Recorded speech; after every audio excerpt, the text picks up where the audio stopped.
All right, so you have this new document, and one of the things you can do when creating a new document is looking at the ingest settings. And here's this ingest box right here. I'm not going to click it because I don't have Media Encoder downloaded. But what it does is, if you can click ingest, it'll change the ingesting settings, and it'll make it an ingest file. With ingest, what it does is, to your Premiere project, is any footage that you put onto the library, say even if it's from an external drive, like a hard drive or an SD card, even if you take that external drive out or the SD card out, it'll still be in the project. However, if you don't click ingest, it'll be a Scratch project. And with Scratch, those files are still linked to that SD card and external drive. So if you place footage that was in the SD card or external drive into the project and take out that external drive or the SD card, then those files will not be recognized and you cannot use them within the project. So let's hit OK here and make our project. Now, first things first is creating a new sequence. So to do that, you go to File, New. Oh my gosh, here we go.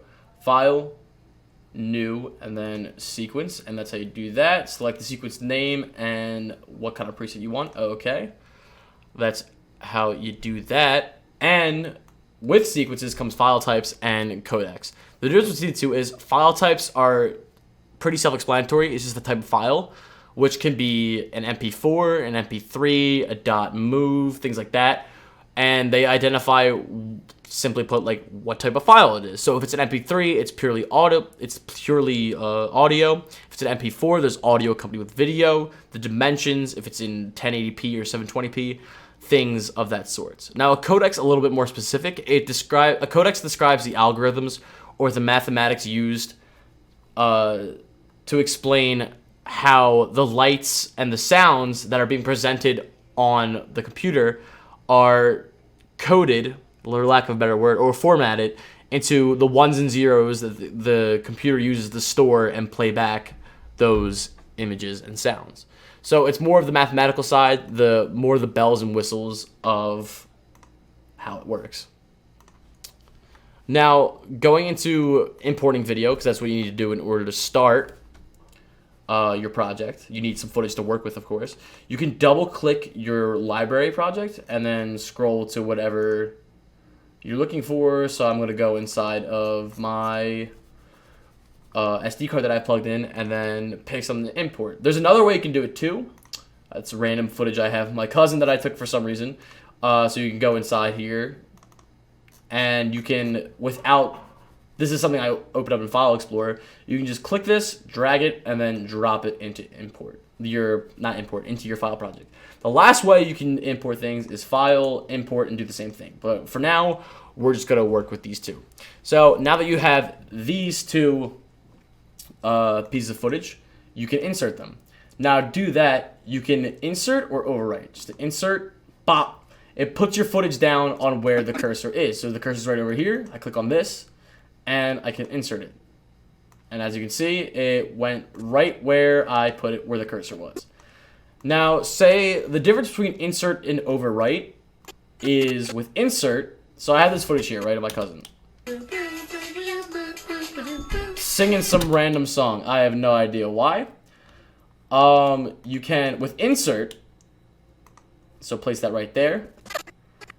See how the project got longer? It interrupted the flow of this footage. So you have the original footage, and then the other footage got interrupted this, but then this chunk right here continues where this one leaves off.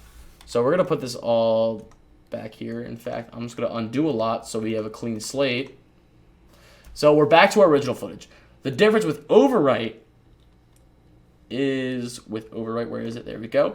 See how it stays the same length? That's because with overwrite, simply put, it overwrites the footage. So now all that footage that was in P1000193 has now been overwritten and replaced with P1000192. This process can also be done from here in this playback screen. You can just click here, which is insert and overwrite respectively. So here we have our timeline, these railroad tracks right here, and these three are the audio routers, and these three up here are the video routers, and that's what's being displayed on there. So we're going to change settings here just so I get that nice HD footage. As you can see, the audio waves right here is being played on the audio router, which is down here. These, we'll call them railroad tracks, or lack of a better term. And up here represents your video. To adjust the size of each track, say you want to see some more, you can go to the left side where like it's the part with the settings of the railroad track. And if you go into the line, you can see this little sign with 2 arrows and 2 lines. And you can move it up and move it down. And same goes for your audio, and you can do that. And when you make it bigger, you can actually adjust the volume of your audio by raising this bar. But you can only do that once it is big enough. If you do it small, you lose that ability to do that. And if you want to adjust the size of your file, you just do this. Do this. Just go near the edge of it, and you'll see this red symbol, and then you can just click, shrink, and make it bigger. If you want to lengthen or shorten the timeline, you already saw me do it a little bit. You see this little scrolling thing at the bottom. You can just click the circle and then drag it, boom, bigger, smaller, bigger, smaller. You know the deal. So to record a voiceover is super simple.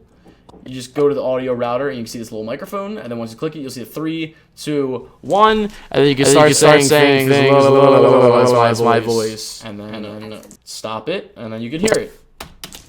You start saying things, that's my voice. There you go, lovely. I sound beautiful.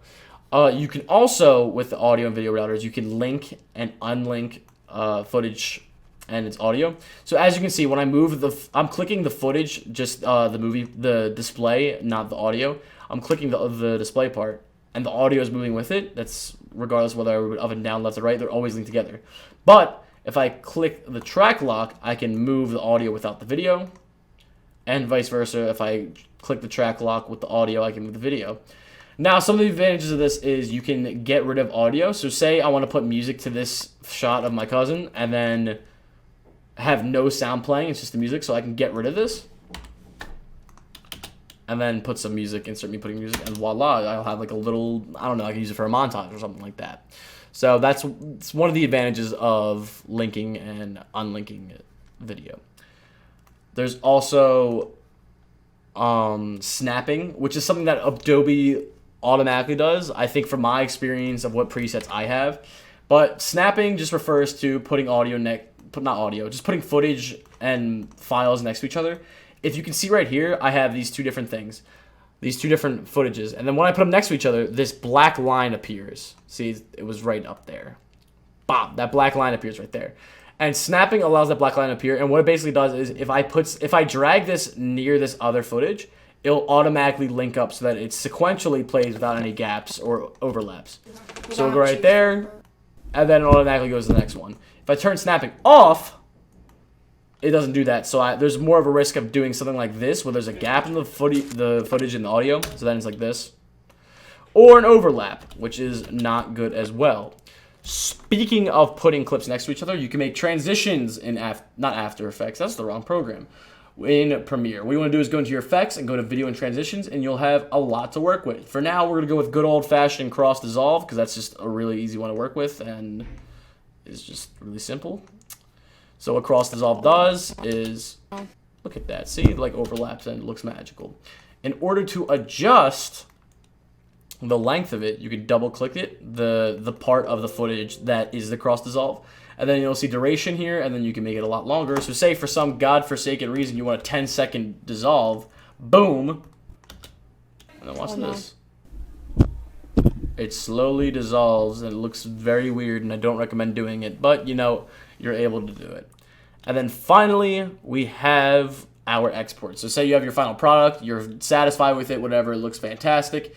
You go to File, Export Media, change the name and where you want to go to, like what file you want to go to, what location. Change the format of it. For now, we're going to use H.264 because that's like YouTube standards, and it's 1080p, it's 60 frames per second, it's very nice. And you just want to hit export, and then finally, when you're done exporting it, you can go to youtube.com. Let me type it in real quick. You can't see me do that. And then I'm going to, it's loading, it's loading, it's loading. There we go. You guys can see that. Awesome. It's taking a while. All right, let me just go to my alt account real quick. Switch account. There we go. Go to my name. Waiting. All right, there you go. And then you can go into this button right here, create a video or a post, upload video. It's waiting because, you know, LaSalle Wi-Fi is the beautiful thing that it is. Select a file, then YouTube will access your files. Go to your file. So I'll just pick for the sake of this example, I'll just pick a random piece of footage, and it should load any second now. Still loading. Wow, this is taking a long time. Okay, there we go. Boom, you can change the title, the description, what tags, the thumbnail, which is the picture that shows up, this stuff, and then you can hit next, and then finally upload. But we're not going to do that for now. I want to cancel this upload, actually.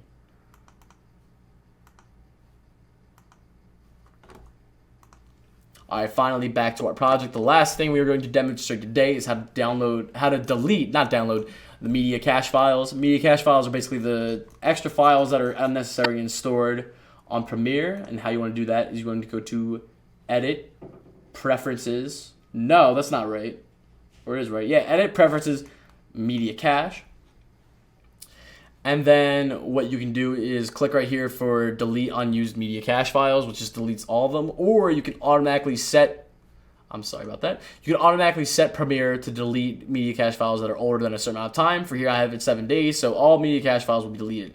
This is important because if you have too many media cache files stored, it takes up a lot of space on your computer, first of all, which is someone like me that edits a lot. That's very valuable to me. But also, if you have too much media cache files, it can cause Premiere to crash a lot. If you go on a lot of like Premiere help and Q&A websites, and people are like, oh, Premiere's crashing a lot for me, first thing that people usually recommend is delete your media cache files. So if you have too much media cache files, it will cause your it will cause Premiere to crash a lot, which is a bad thing.